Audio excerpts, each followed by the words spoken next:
Hello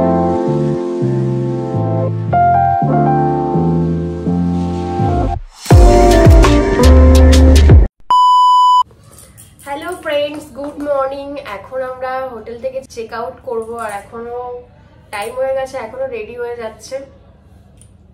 একে কি করা যায় বলো তো? সব প্যাকিং হয়ে গেছে আমাদের, এবার আমরা বেরাবো। আর যাওয়ার পথে কোথায় কোথায় ঘুরছি তোমাদের সাথে শেয়ার করব। আর আগের ভিডিওটা নিশ্চয়ই তোমাদের ভালো লেগেছে। আজকের ভিডিওতে তোমরা দেখবে আমরা কোথায় কোথায় ঘুরছি। আশা করছি আজকের ভিডিওটা দেখতেও তোমাদের খুব ভালো লাগবে। তাহলে চলো ভিডিওটা দেখতে থাকো। রেডি? রেডি, চলো চলো চলো। একটা নাও।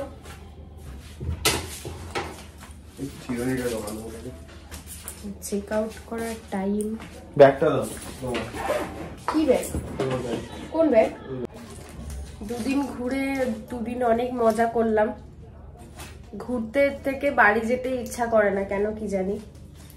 এটা হয়তো আমারই হয়, পাগলের মতো। ঘুরতে আসলে আর বাড়ি যেতে ইচ্ছা করে না, জোর জবরদস্তি নিয়ে যায় আমাকে।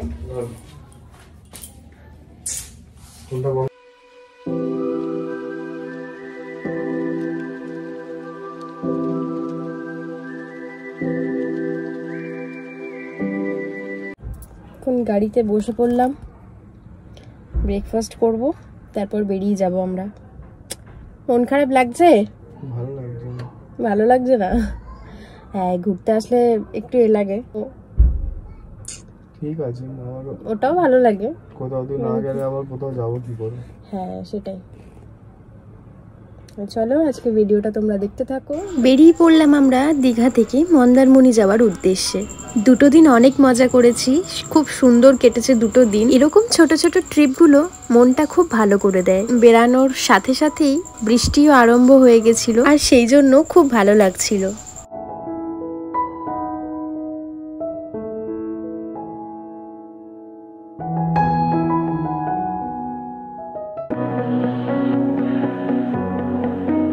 There's a party downtown, someone said that you're coming by.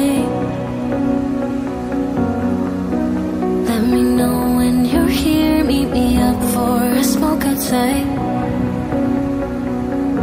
I regret what I said, didn't mean it, yeah, believe me. কি সুন্দর ঝিরিঝিরি বৃষ্টি আর সামনেই সমুদ্র, এত সুন্দর লাগছিল না দেখতে? এরকমই ওয়েদারটা আমি কিন্তু চেয়েছিলাম। I know that summer was a big mistake.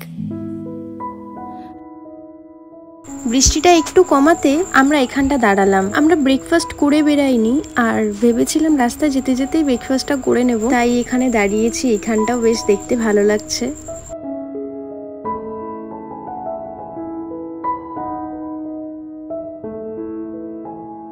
চলে এসেছি আমরা মন্দারমণি, আর এখানে গাড়িটা পার্কিং করে নেব। পার্কিং করে আমরা বিচের কাছে যাব।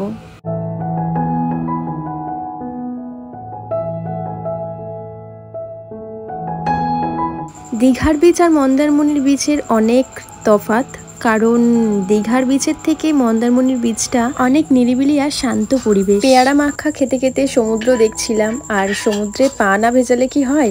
লোকজন খুব কম, চারিদিকটা একদম ফাঁকা ফাঁকা, হেভি লাগছিল জাস্ট। এবার আমরা দীঘাতে গিয়ে স্নানও করিনি, আর এখানে সমুদ্র দেখে তো আমার খুব স্নান করতে ইচ্ছে করছিল। যাই হোক, করতে তো পারবো না, পরে একবার এসে নিশ্চয়ই করব।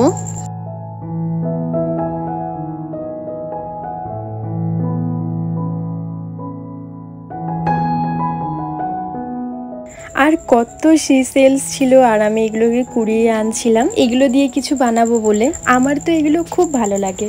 বাড়িই তো চলে আসবো, তাই লাস্ট দিন মন্দারমণিতে ভরপুর মজা করে নিলাম। তারপর মন্দারমণির মার্কেটগুলোতে একটু ঘুরলাম, আর এই দোকানটাতে একটু কাঠের জিনিস ছিল, বেশ সুন্দর ছিল। তারপর আমরা লাঞ্চটা মন্দারমণিতেই করে নিলাম। তারপর আমরা এবারের মতো বিচকে টাটা বাই বাই করে বেরিয়ে পড়লাম বাড়ির উদ্দেশ্যে। প্রায় রাস্তা আমি ঘুমাতে ঘুমাতে এসেছি, এত টায়ার্ড হয়ে গেছিলাম। তারপর সন্ধ্যায় একটা চায়ের দোকানে দাঁড়ালাম, চা বিস্কুট খেয়ে বাড়ির খুব কাছাকাছি চলে এসেছিলাম। ভিডিওটা আমি এখানেই এন্ড করলাম। ভিডিওটা ভালো লাগলে একটা লাইক, কমেন্ট আর চ্যানেলটা সাবস্ক্রাইব না করা থাকলে সাবস্ক্রাইব করে দিও। আজকের মতো টাটা।